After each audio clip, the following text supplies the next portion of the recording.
Okay, a couple things of note in trimming these cherry trees as they have been done that I'd like to point out. Notice that there were cuts made here and here, cuts here.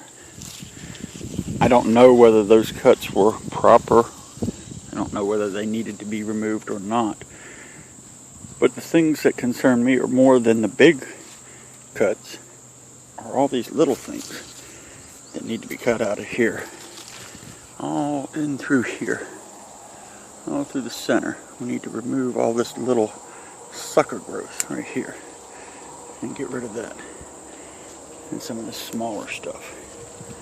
That's going to loosen up the inside of the tree. Allow more air to pass through. It's also going to stop these lower suckers from stealing from the nutrients of the upper branches. And if we notice, the upper boughs, the leaves look less full, less green than the suckers that are growing within. That's why we want to trim those out.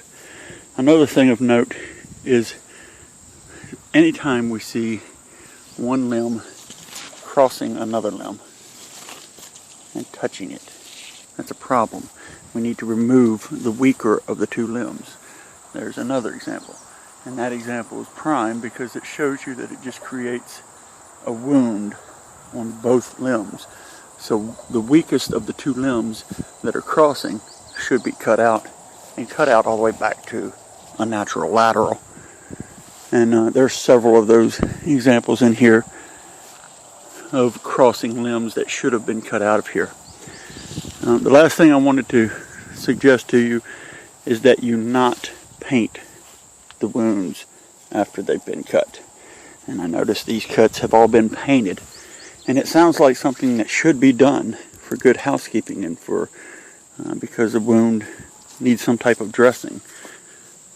But ISA, the International Society of Arboriculture, studied the process of painting wounds, and they came to the conclusion, after spending millions of dollars studying the effects, they came to the conclusion that it actually does more harm than good to paint wounds on a tree. It holds moisture in where moisture should not be and doesn't allow the healing process to occur naturally. One last thing, this cut right here, I've only seen a few of them around, but this cut right here was improper. We never want to leave this much stub sticking out. This cut should have been made all the way back to here, to this collar, and made flush. What's going to happen is this is not going to rot away and fall off before it starts to rot inward. And it's going to create a knot hole there. And or it may just put out a bunch of water growth suckers at the top that'll grow out here. Neither of which is a desired effect. So, but those are just some ideas and thoughts of things that we might have done differently, or you may choose to do differently the next time you trim. Thanks.